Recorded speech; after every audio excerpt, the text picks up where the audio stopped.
dear friend and student, today we are going to start one of the most important topic in costing, that is cost sheet. It is one of the most easiest topic and it require everywhere. Costing में cost sheet की requirement हमेशा होती है, तो सबसे पहले हम cost sheet ही करने वाले। आगे के टॉपिक में भी बहुत सारे कॉन्ट्रैक्ट कॉस्टिंग है, प्रोसेस कॉस्टिंग है, रिकंसिलिएशन कॉस्टिंग है, उसमें हमको किसकी रिक्वायरमेंट होती है? कॉस्ट शीट की रिक्वायरमेंट होती है। सो एक टाइप से देखा जाए तो आपका कॉस्ट शीट क्या होता है? बेसिक टॉपिक है। सो आप भी समझ लो कि इतना बेसिक है कि पूरे कॉस्टिंग में इसकी रिक्वायरमेंट है, तो आपको कितना इसको कॉन्सेंट्रेट करना है। और कॉस्ट शीट में करना क्या रहता है? कॉस्ट शीट, कॉस्ट की क्या बनानी है हमको? यहाँ पे शीट बनानी है and cost sheet play a very important role. इसकी रिक्वायरमेंट हर जगह होती है।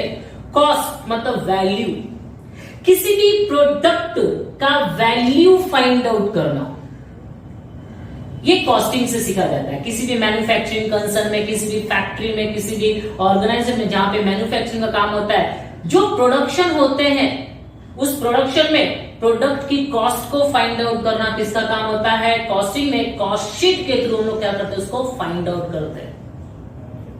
तो बीइंग अ कॉमर्स स्टूडेंट हमको ये पता है कि कौन से टाइप के एक्सपेंसेस होते हैं, कौन से फैक्ट्री एक्सपेंसेस होते हैं, कौन से ऑफिस के एक्सपेंसेस होते हैं, कौन से सेलिंग एक्सपेंसेस होते हैं। तो कॉस्ट शीट हमारे लिए क्या होता है? बहुत ही इजी टॉपिक हो सकता है। आप देखेंगे, समझो कोई भी हम प्रोडक्ट बना रहे हैं, कोई भी हम सर्विस प्रोवाइड कर रहे हैं, तो उसकी भी क्या बनानी, क्या फाइंड आउट करने को? कॉस्ट फाइंड आउट करनी थी। बिकॉज अगर हम कॉस्ट फाइंड आउट करते हैं तो हमको ये पता चलता है कि हमारा टोटल एक्सपेंसेस कितना है, हमने जो सेल किया तो उस पर हमको प्रॉफिट कितना हो रहा है। ये सब किसके थ्रू मालूम पड़ेगा? हमको कॉस्ट शीट के थ्रू मालूम पड़ता है। यहाँ पे एक पर्टिकुलर एक यूनिट, हम लाखों करोड़ों प्रोडक्ट बनाते हैं, उसमें एक पर्टिकुलर एक यूनिट के भी हम लोग क्या फाइंड आउट कर सकते हैं? प्राइस फाइंड आउट करेंगे। किसके थ्रू? कॉस्ट शीट के थ्रू फाइंड आउट करेंगे। तो कॉस्ट शीट में करना तो क्या रहता है कि जो हम कोई भी प्रोडक्ट बना रहे हैं, तुमको हमको क्या दिया रहता है? उसका वैल्यू दिया रहता है। उसको हमको सिस्टमेटिक क्या करना रहता है? अरेंजमेंट करना रहता है और उसके थ्रू हमको कॉस्ट मालूम पड़ता है। सिस्टमेटिक अरेंज करना मतलब यहाँ पे हमको नेचर वाइज उसको क्या करना रहता है? अरेंज करना रहता है। तो अभी नेचर वाइज अरेंज करना मतलब उसका नेचर कैसा है? डायरेक्ट इन नेचर है, इनडायरेक्ट इन नेचर है। तो डायरेक्ट इन नेचर और इनडायरेक्ट इन नेचर में डायरेक्ट एक्सपेंसेस है या इनडायरेक्ट एक्सपेंसेस? तो सबसे पहले हमको एक्सपेंसेस का नेचर फाइंड आउट करना है, हमको एक्सपेंसेस के नेचर पता करना है। तो देखेंगे वहां पे एक्सपेंसेस को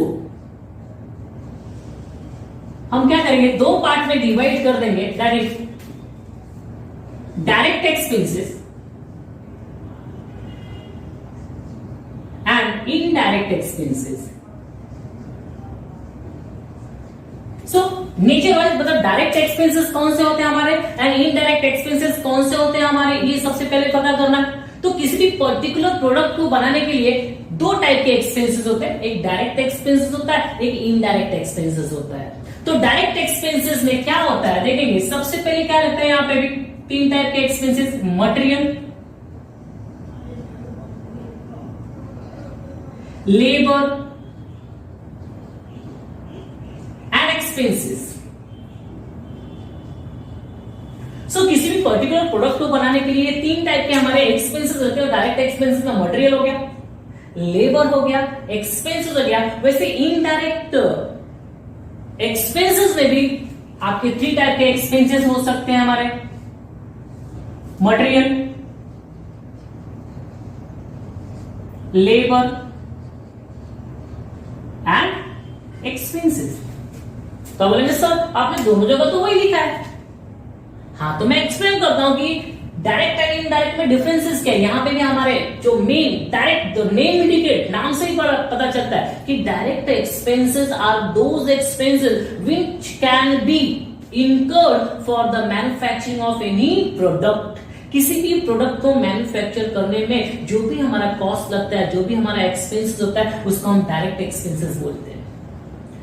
किसी भी प्रोडक्ट को बनाने में जो डायरेक्टली दिखता है, तो आप ये मार्कर देखो, ये पेन देखो, ये दिख रहा है, इसको बनाने में जो भी हमारा खर्चा लगता है, जो दिखाई दे रहा है वो हमारा डायरेक्ट, इसको देखो प्लास्टिक लगा होगा, इसके अंदर इंक है वो लगा होगा, इंक जिसके अंदर हम डालते हैं आपने देखा रहेगा वो कापूस का होता है, सोखते का होता है, उसके अंदर होता है, ये सब डायरेक्ट।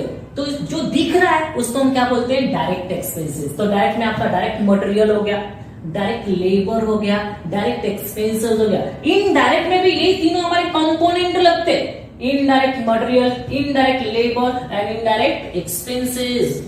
सो देखेंगे क्या होता है डायरेक्ट मटेरियल, जिसकी मैं बात कर रहा था। इस पेन को ही बनाने में जो प्लास्टिक लगा है, जो इंक लगा है, ये डायरेक्ट मटेरियल है क्योंकि ये दिख रहा है पूरा। आपके घर में देखो फैन है, वो फैन दिख रहा है, उसको बनाने में जो खर्चा लगा होगा, जो मटेरियल लगा है, लोखंड लगा होगा, उसके अंदर मोटर है, वो सब लगा होगा, वो सब क्या हो गया आपका डायरेक्ट मटेरियल हो गया। Indirect material, indirect material that means इस पेन में जो दिख रहा है वो डायरेक्ट मटेरियल, जो नहीं दिख रहा है। ये पेन कहां पे बना होगा, मैन्युफैक्चरिंग कंपनी में बना होगा, फैक्ट्री में, उसको मशीन के थ्रू बनाया रहेगा, मशीन में जो ऑयल लगता है, जो ग्रीस लगता है, वो सब प्रोडक्ट भी तो यूज होता है, बट वो यहाँ पे दिखाई नहीं दे रहा है। जो दिखाई दे रहा है वो डायरेक्ट, और जो नहीं दिखाई देता मटेरियल क्या होता है आपका इनडायरेक्ट। तो इसको बनाने के लिए है ना मशीन में जो आपका ऑयल, जो आपका ग्रीस लगता है, वो सब क्या होता है इनडायरेक्ट मटेरियल होता है।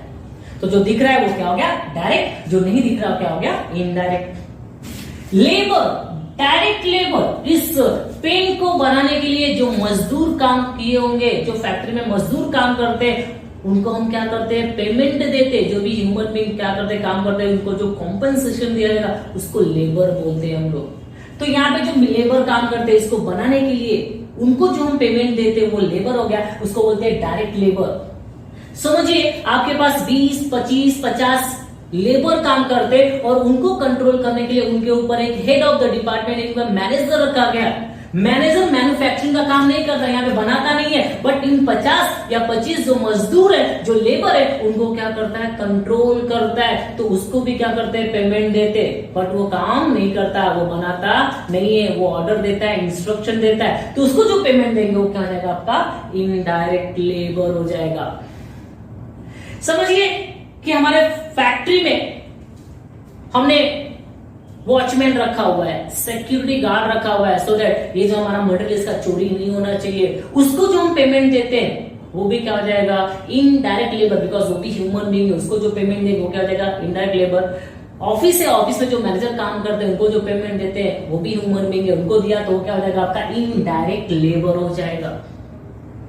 तो ये आपका डायरेक्ट लेबर, ये क्या हो जाएगा आपका इनडायरेक्ट लेबर। नाउ एक्सपेंसेस, आपने देखा इस मार्कर को, मार्कर पे प्रिंटिंग है, इसको पैकिंग करना पड़ता है, पैकेजिंग करना पड़ता है, ये अदर एक्सपेंसेस हो गए, ये हमारे डायरेक्ट एक्सपेंसेस होते हैं। इसको है ना प्रिंटिंग चार्जेस हो गया आपका, इसका पैकिंग चार्जेस हो गया, पैकेजिंग चार्जेस हो गया, एंड फैक्ट्री में दूसरे भी बहुत सारे हमारे इनडायरेक्ट एक्सपेंसेस होता है। फैक्ट्री का रेंट हो गया, फैक्ट्री का लाइट बिल हो गया, ये है ना बहुत सारे डिफरेंट एक्सपेंसेस होते हैं, वो हमारे क्या हो जाएंगे डायरेक्ट एक्सपेंसेस। जो हमारे मैन्युफैक्चरिंग से रिलेटेड होते हैं उसको हम डायरेक्ट एक्सपेंसेस बोलते हैं। और जो यहाँ पे भी ऑफिस में भी बहुत सारे अदर एक्सपेंसेस है, टेलीफोन चार्जेस है आपका, कुरियर चार्जेस है आपका, ये सब हमारा क्या होता है इनडायरेक्ट एक्सपेंसेस होता है। तो ये इनडायरेक्ट एक्सपेंसेस हो जाएगा।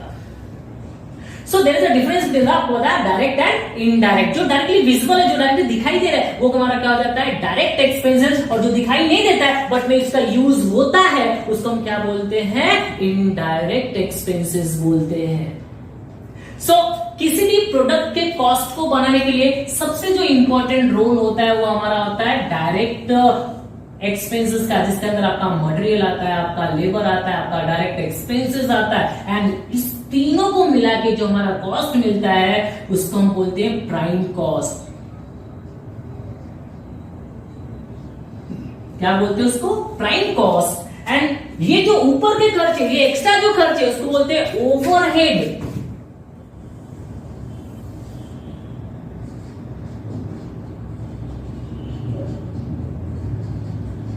ओवरहेड मतलब ऊपर का खर्चा। इस पेन को बनाने में जो मेन कॉस्ट लगा है वो हमारा क्या होता है प्राइम कॉस्ट होता है। और इसके ऊपर के जो खर्चे होते हैं उसको क्या बोलते हैं हम लोग, ओवरहेड बोलते हैं। छोटे बड़े जो खर्चे होते हैं, तो इन दोनों को, ये आपका प्राइम कॉस्ट हो गया, ये ओवर कॉस्ट हो गया। प्राइम कॉस्ट को और ओवर कॉस्ट को जब हम क्या करते हैं, एक साथ जोड़ देते तो उसकी क्या होती है, टोटल कॉस्ट मिल जाती है। इस ओवर कॉस्ट में भी डिफरेंट डिफरेंट टाइप के एक्सपेंसेस होते हैं, मैंने आपको बताया था। जैसे आपका फैक्ट्री ओवरहेड्स होता है, फैक्ट्री ओवरहेड है, ऑफिस का ओवरहेड है,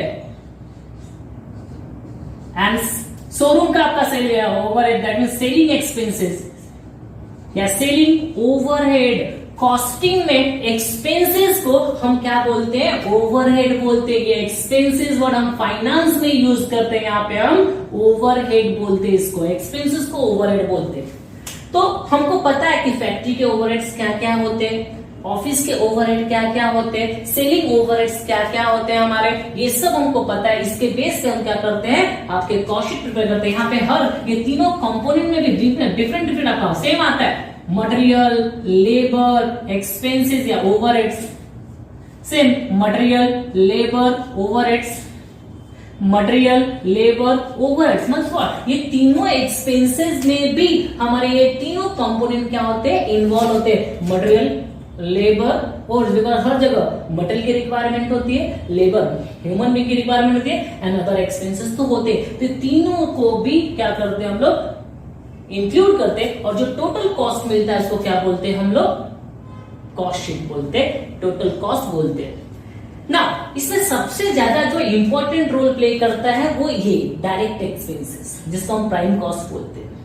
फॉर एग्जाम्पल समझो यहाँ पे, जैसे मैंने मार्कर बनाने का एग्जांपल दिया, अगर मैंने फैक्ट्री में एक डब्बा अगर ग्रीस का ले लिया एक्स्ट्रा, तो उससे कोई फर्क नहीं पड़ता है, उसका हमारे फैक्ट्री पे कोई ज्यादा फर्क नहीं पड़ेगा। ऑयल मैंने अगर एक 5 लीटर का कैन ले लिया, उसका बहुत ज्यादा फर्क नहीं पड़ता है।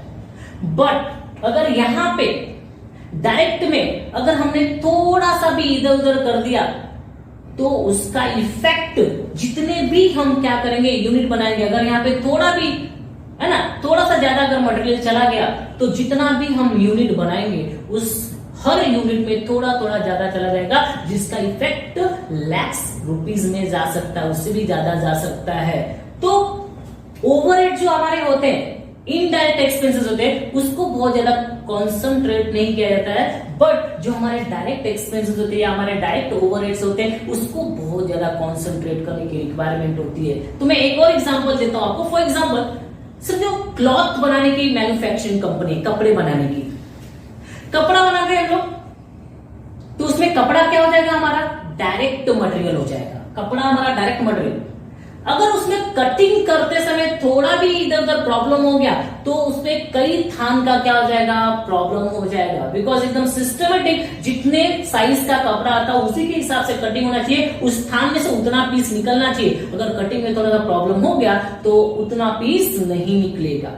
बट उसी में आपने देखा थ्रेड का रिक्वायरमेंट होता है, बटन का रिक्वायरमेंट होता है, तो 2 बटन एक्स्ट्रा लग गया या थ्रेड थोड़ा सा एक्स्ट्रा चला गया, तो उसका ज्यादा हमको कंसंट्रेट करने की जरूरत नहीं है। थोड़ा सा 2-4 बटन वेस्ट हो गया या थोड़ा सा धागा वेस्ट हो गया, उसका कॉस्ट का इफेक्ट बहुत ज्यादा पड़ने वाला नहीं है। बट कटिंग करते समय अगर मास्टर से, जो कटिंग मास्टर होता है, थोड़ा भी मिस्टेक हो गया, तो उसके वजह से, क्योंकि मशीन जो कंपनीज होती है, फैक्ट्रीज होती है, उसमें मशीन से कटिंग होता है, तो थोड़ा भी 1-2 इंच का इधर उधर हो गया, तो एक्स्ट्रा जो दूसरे भी हमारे पार्ट है उसमें भी क्या हो जाएगा, बहुत सारा प्रॉब्लम हो सकता है। तो हमको बहुत ज्यादा किस पे कॉन्सेंट्रेट करना रहता है, डायरेक्ट एक्सपेंसेस में। बिकॉज यहाँ पे अगर मिस्टेक होता है तो उसका मिस्टेक बहुत ज्यादा हो सकता है, बट यहाँ पे मिस्टेक हुआ तो हम उसको अवॉइड कर सकते हैं। नाउ इसी को क्या करना, हमको सिस्टमेटिक अरेंज करना है। अगर इसको हम सिस्टमेटिक अरेंज करते हैं तो हम किसी भी एक पर्टिकुलर यूनिट का भी कॉस्ट क्या कर सकते हैं, फाइंड आउट कर सकते हैं। सेलिंग पे हमको प्रॉफिट कितना हुआ वो फाइंड आउट कर सकते हैं। ये सब कहां पे होता है, कॉस्टिंग में। तो ये टॉपिक बेटा डायरेक्टली टीवाई में आया, मुंबई यूनिवर्सिटी में। तो आज भी आप फर्स्ट टाइम देख रहे होंगे वीडियो, तो भी आपको समझ में आना चाहिए, बिकॉज इसका हमारे फाइनेंशियल अकाउंटिंग से फिलहाल अभी तक तो कोई भी लेना देना नहीं। अगर आप प्रॉपर प्रैक्टिस करेंगे तो हो जाएगा। तो ये जितने भी मैंने आपको कॉस्ट बनाए, इसको आपको क्या करना है, सिस्टमेटिक अरेंज करना है। सिस्टमेटिक अरेंज करेंगे तो हमारा कॉस्ट शीट प्रिपेयर होगा। आपको सिर्फ यहाँ पे फॉर्मेट बाहर करना है, आप देख लीजिए। देखिए कि कॉस्ट शीट आपको कैसे बनाना है।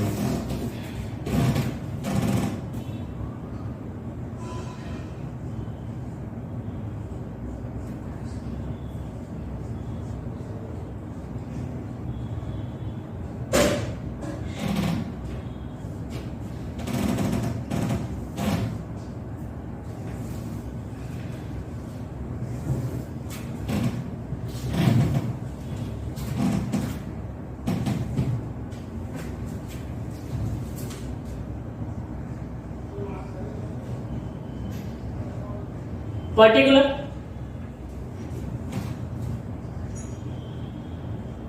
Amount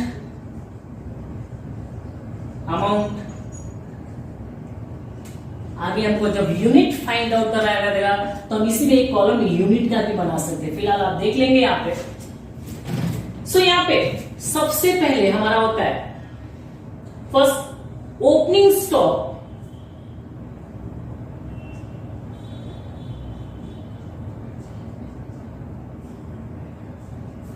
opening stock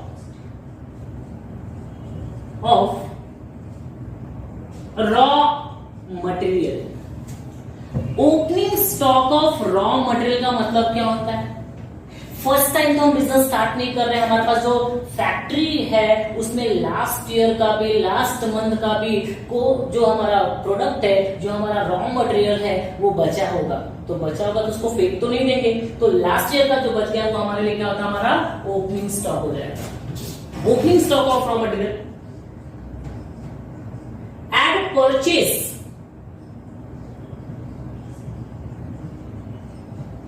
purchase of opening stock of raw material, purchase of raw material. Purchase of raw material जो लास्ट ईयर का बचा होगा वो, और इस साल में हमको और भी प्रोडक्शन करना है तो हमने क्या किया और परचेज किया।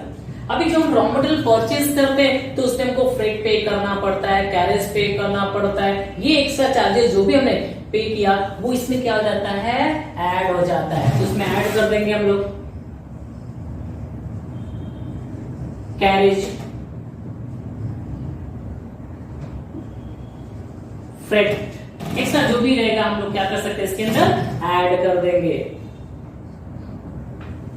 तो फर्स्ट वन क्या होता है आपका opening stock of raw material, add purchases of raw material हो गया। और परचेज करने पे जो हम कैरेज इन्वॉल्व होता है, आपका फ्रेट इन्वॉल्व होता है। परचेज करने पे, परचेज करना हमने उसे ऑक्ट्रा पे किया, तो कोई भी प्रोडक्ट हम परचेज करते हैं उसके ऊपर कोई भी एक्सपेंसेस करते हैं तो वो एक्सपेंसेस क्या होता है उसमें ऐड हो जाता है। तो उसके अंदर हम लोग ऐड कर, लाइक कस्टम ड्यूटी हो गया, वो सब क्या कर सकते हैं, ऐड कर सकते हैं हम लोग। Opening stock of raw material, add purchases of raw material, add closing expenses, add करके less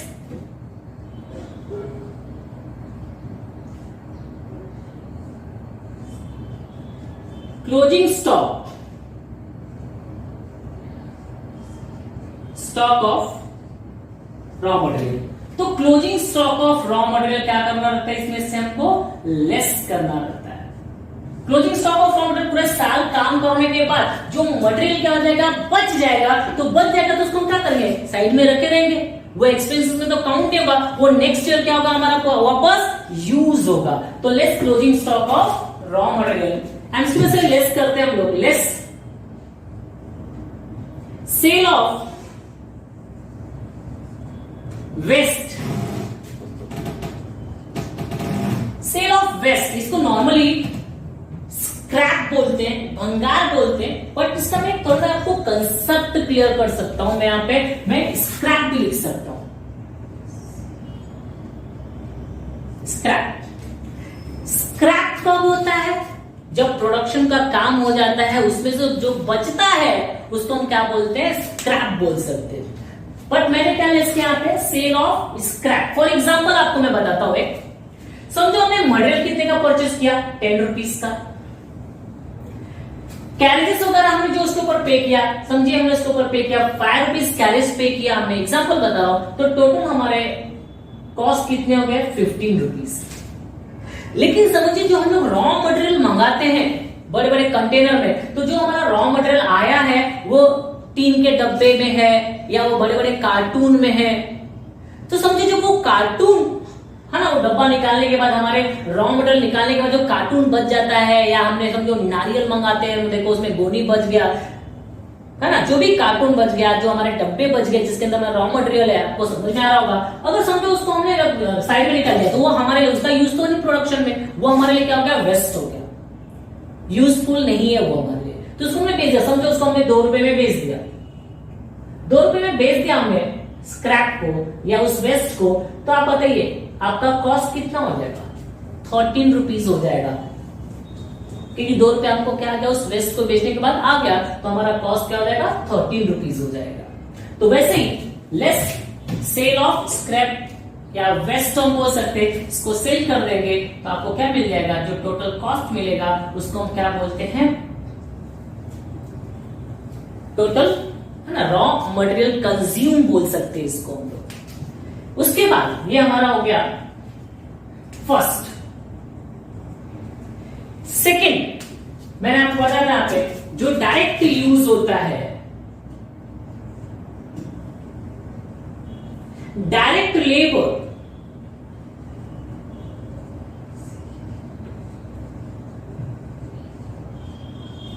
direct labour and third direct expenses.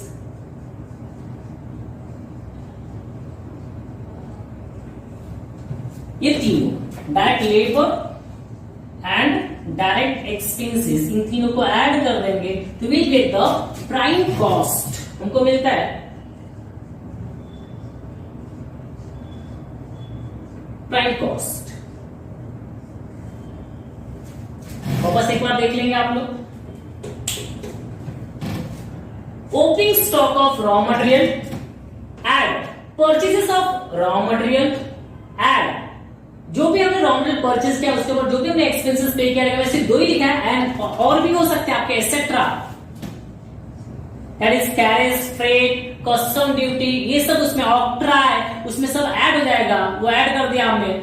Less closing stock of raw material, less sale of waste या scrap, but मैंने बताया कि scrap कब होगा, जब हमारा manufacturing का काम हो जाता है, उसमें जो बचता है, समझो स्क्रैप किसको बोलते हैं, ये तो हमारा वेस्ट था कि हमने जो कार्टून निकाला या जो हमने गोनी निकाला, जो हमने डब्बे निकाले रहेंगे, वो हमारे काम के नहीं है, वो हमारा वेस्ट हो गया। फॉर एग्जाम्पल समझो जो किराने का दुकान वाला एग्जाम्पल, वो इतने सारे चॉकलेट बेचता है, वो चॉकलेट डब्बे में आता है, तो चॉकलेट बेचने के बाद जो डब्बा बच गया वो भंगार में बेचता है, वो कार्टून में लेस वगैरह आता है या जो भी आता है वो बाद में कार्टून बेचते हैं वो लोग 10 रुपए में, 15 में, तो उनके कॉस्ट में क्या होता है, उसको मिनिमाइज होता है वो। तो वैसे ही जो प्रोडक्शन के पहले का होता है वो वेस्ट होता है, इसलिए इसको वेस्ट वाला फिर भी मैंने यहाँ पे स्क्रैप लिख दिया, और मैन्युफैक्चरिंग के टाइम पे जो वेस्ट होता है, जो प्रोडक्ट हमारा रॉ मटेरियल है उसका मैन्युफैक्चरिंग कर रहे हैं, उसमें जो वेस्ट हुआ वो हमारा क्या हो जाएगा, स्क्रैप हो जाएगा। सो हो जाएगा आपका सेल ऑफ वेस्ट। उसके बाद second direct labour and direct expenses, आप देखेंगे ये हमारा first one, direct material, direct material में आपका ये सब है, आपका opening stock of raw material, add purchases of raw material, add expenses on purchase of raw material, that is carriage, inward, freight, inward, custom duty, ये सब etcetera वो add कर देंगे। Less closing stock of raw material, less sale of scrap of waste. उसके बाद जो हमारे other direct labour and direct expenses, ये हमारे तीनों को ऐड कर देंगे, we will get the prime cost. तो हमको क्या मिलता है, प्राइम कॉस्ट मिलता है। इतना होने के बाद ये हमारा फर्स्ट स्टेप क्लियर होगा ना। उसके बाद देखेंगे हमारा ये प्राइम कॉस्ट एक क्लियर हो गया। दूसरा हमारा ये जिसमें आपको इनडायरेक्ट में आपको बताया था ओवरहेड्स होते हैं, और उस ओवरहेड्स में फैक्ट्री ओवरहेड्स होता है, ऑफिस ओवरहेड्स है आपका, सेलिंग ओवरहेड्स होता है, तो वही तीनों हमको वहां पे पुटअप करना है। तो आपका फोर्थ आएगा factory overheads.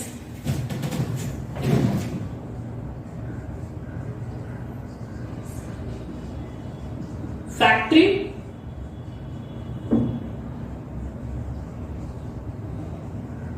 Overhead, factory overhead. So बेटा फैक्ट्री ओवरहेड मतलब फैक्ट्री से रिलेटेड जो हमारे डायरेक्ट एक्सपेंस आपने पहले सुना, वेजेस सुना रहेगा आपने, पावर एंड फ्यूल सुना रहेगा आपने, वर्क मैनेजर सैलरी सुना रहेगा आपने। ये सब जो होते हैं हमारे the expenses which can be incurred for the manufacturing of any product that is called as direct expense. मतलब सिंपल वर्ड में मैं बोल सकता हूं कि फैक्ट्री के जो भी एक्सपेंसेस रहेंगे, यहाँ पे एक्सपेंसेस वर्ड मैंने बताया कि कॉस्टिंग में यूज नहीं करते, हम क्या यूज करेंगे, फैक्ट्री जो ओवरहेड्स रहेंगे वो सब कहां पे आएंगे, आपके फैक्ट्री ओवरहेड्स में आएंगे। मैंने बताया आपका पावर एंड फ्यूल हो गया, वेजेस हो गया, ऑक्ट्राय हो गया, ये सब हमारा कहां पे आएगा, फैक्ट्री ओवरहेड्स में आएगा। इसमें ऐड कर देंगे एंड ऐड करने के बाद इसमें से हम लोग क्या करेंगे, ले ऐड किया,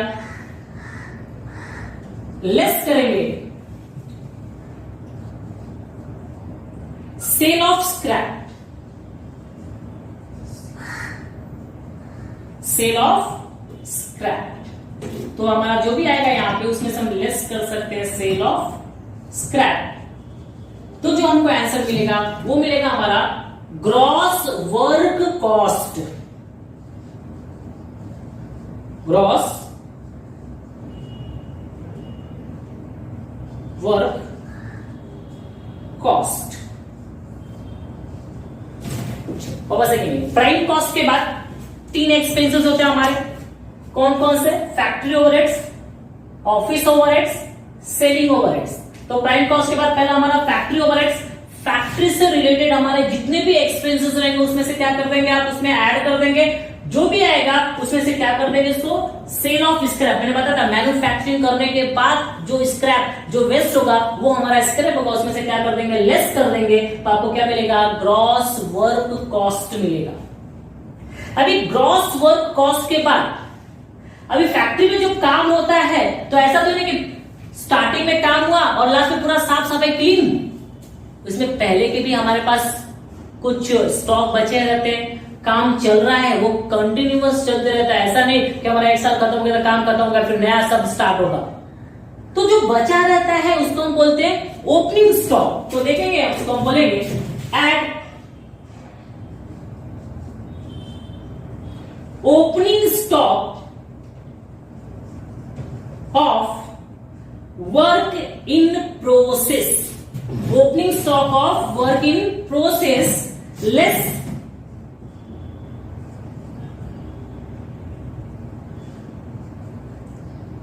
closing stock of work in process. Opening stock of work in process less closing stock of work in process. मैंने क्या बताया वो सुनिए। प्राइम कॉस्ट के बाद फैक्ट्री का खर्चा, फैक्ट्री का खर्चा ऐड कर देंगे, उसमें से अगर स्क्रैप है तो लेस कर देंगे, will get the gross work cost या फैक्ट्री कॉस्ट भी बोलते हैं इसको। मैंने बताया कि फैक्ट्री में ऐसा तो नहीं है कि आज ही स्टार्ट किया पूरा और जब हमारा प्रोडक्शन का काम खत्म है सब कुछ खत्म हो जाएगा। कुछ ना कुछ वहां पे प्रोसेस हमेशा चलते रहते हैं, चलते रहते हैं। तो जो प्रोसेस चल रहा होगा, जो पहले से बचा होगा हमारे पास, उसको बोलते हैं opening stock of work in process less closing stock of work in process. तो जो भी हमारा आएगा उसमें से क्या कर देंगे, ऐड और लेस, प्लस में भी आ सकता है, माइनस में भी आ सकता है, जो भी आंसर आएगा that is called as net work cost. Net work cost. ना नेट वर्क कॉस्ट, सो आप देखेंगे, समझो ये फैक्ट्री ओवरहेड्स नहीं हो, या हमारा ओपनिंग स्टॉक या क्लोजिंग स्टॉक नहीं हो, तो सर इसको क्या लिखेंगे हम लोग, नेटवर्क कॉस्ट लिखेंगे कि ग्रॉस वर्क कॉस्ट लिखेंगे।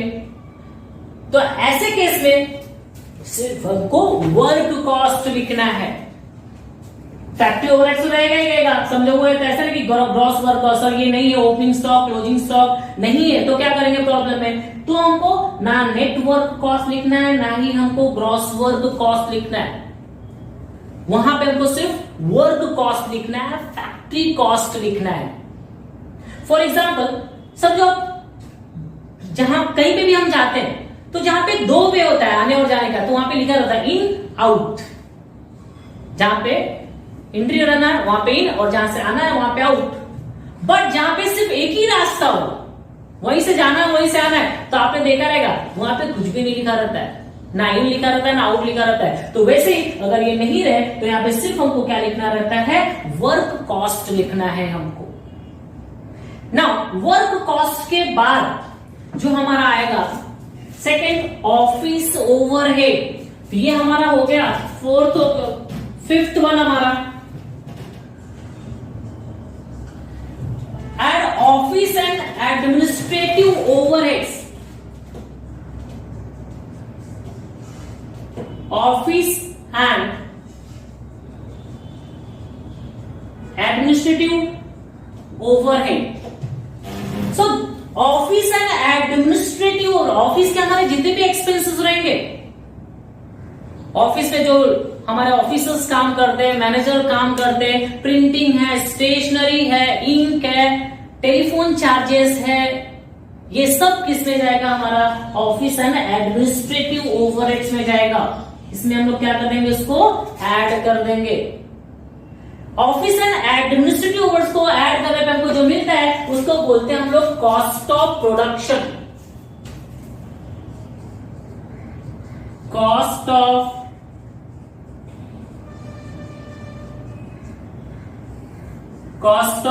प्रोडक्शन।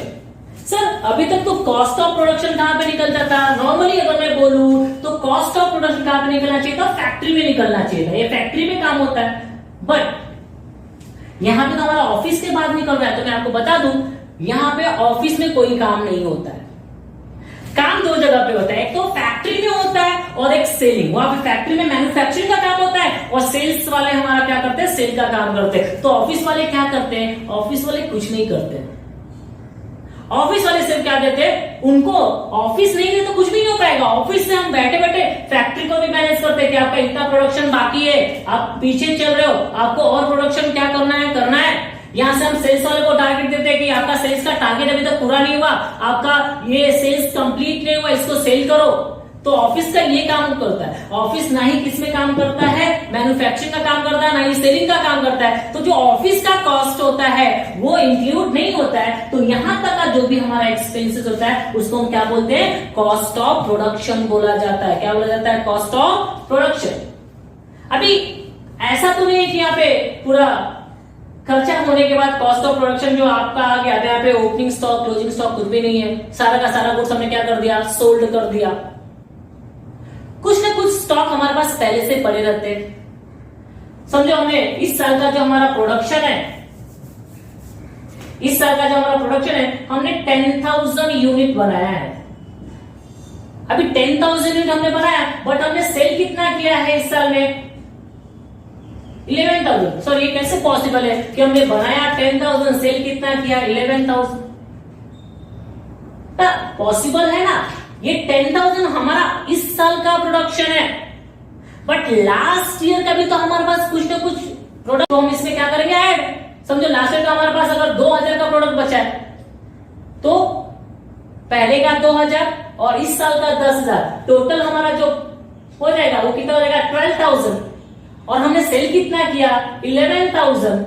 तो अभी भी हमारे पास क्लोजिंग स्टॉक कितना बचेगा, 1,000। तो जो ये 1,000 स्टॉक बचेगा, इसको नेक्स्ट ईयर में क्या करेंगे, हम सेल करेंगे, फेक थोड़ी ना देंगे इसको हम लोग। सो वैसे ही यहां पे भी हमारा आएगा opening stock of finished goods and the closing stock of finished goods. एक काम करते हैं हम लोग, इसको इतना होने के बाद ना जगह है मेरे पास नीचे, बट मैं यहां पे ना लिख के इसको मैं आपके सामने ऊपर लिखता हूं यहां पे।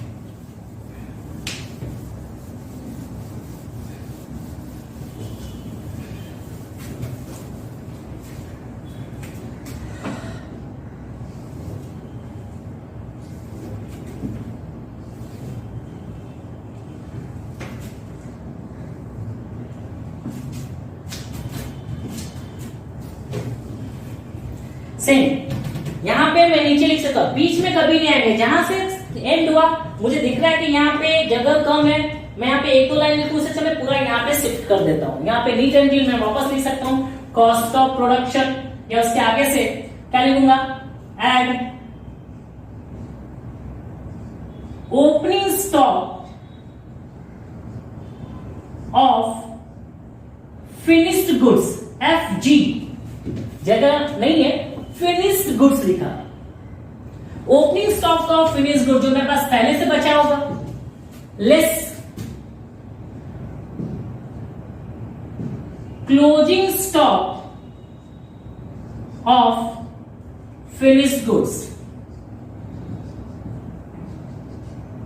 ओपनिंग में से क्लोजिंग माइनस कर देंगे, जो भी हमारा आएगा वो जो बच गया है उसको डेफिनेटली नेक्स्ट ईयर सेल करेंगे, ऐसा तो नहीं फेंक देंगे। ये पहले का बचा था हमारा, ये इस साल बच गया हमारा। तो opening stock of finish goods less closing stock of finish goods, जो भी रहेगा इसमें कॉस्ट ऑफ प्रोडक्शन में ऐड और लेस कर देंगे तो हमको मिलेगा cost of goods sold. Cost of goods sold.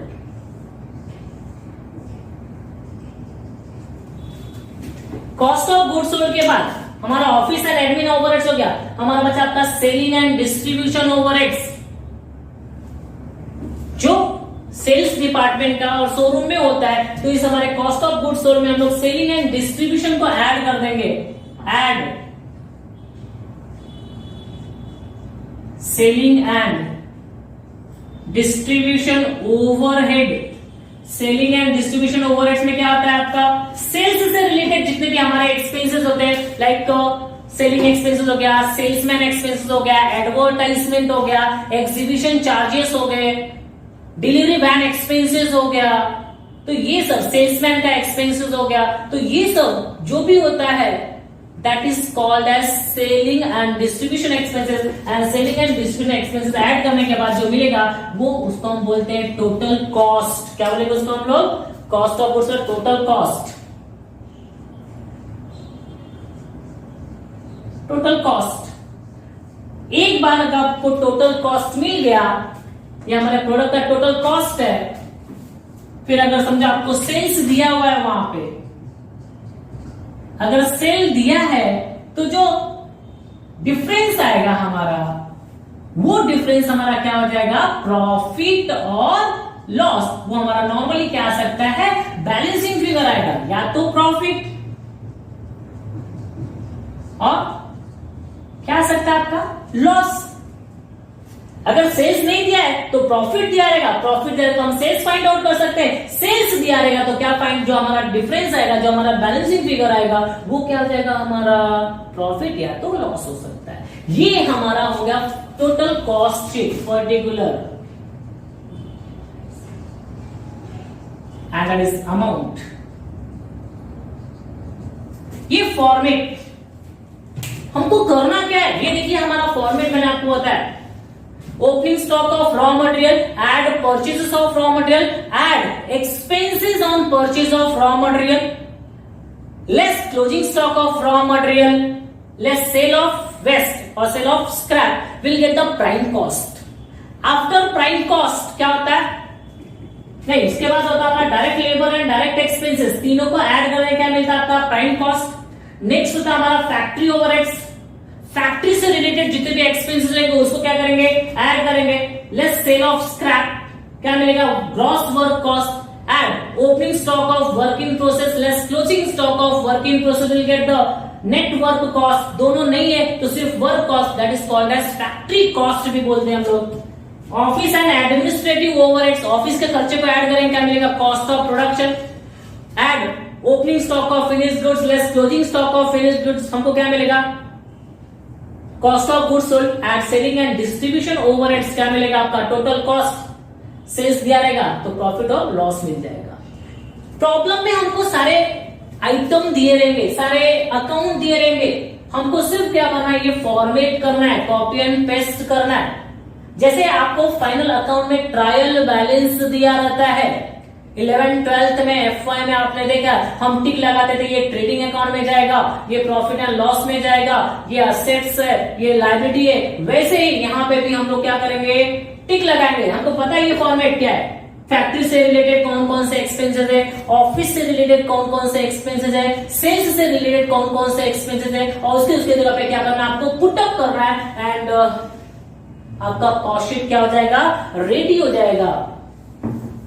And one of the most easiest topic मैंने जैसे आपको बताया था, तो आपका आज का लेक्चर हम यहीं पे फिनिश करेंगे। आपका आज का काम है पूरा फॉर्मेट का क्या करना, नोट बनाना, और नोट बना के क्या करेंगे हम लोग, इसके आगे प्रॉब्लम करेंगे। नाउ देख लिया आपने कॉस्ट शीट, इसका फॉर्मेट रेडी कर लीजिए। नेक्स्ट लेक्चर में हम लोग इसके बेस पे क्या करेंगे, प्रॉब्लम करेंगे। तो आपका काम है ये पूरा फॉर्मेट क्या कर लो, आप रेडी कर लो, सो दैट इसके आगे मैं बताऊंगा कि करना क्या है। मैं आपको लिस्ट सेंड कर दूंगी कौन से हमारे सेलिंग एंड डिस्ट्रीब्यूशन ओवरहेड्स होते हैं, कौन से हमारे फैक्ट्री ओवरहेड्स होते हैं, कौन से हमारे डायरेक्ट एक्सपेंसेस है, कौन से हमारे इनडायरेक्ट एक्सपेंसेस है, कौन से हमारे फैक्ट्री, ये सब का लिस्ट मैं आपको क्या कर दूंगा, सेंड कर दूंगा। आपका काम इसको बाय हार्ट करना, नोट्स में पीपीटी में दे दूंगा आपको। सो प्लीज ये पूरा फॉर्मेट आप लिख लीजिए एंड इसको बाय हार्ट कीजिए, कल मैं आपसे पूछने वाला हूं। Thank you.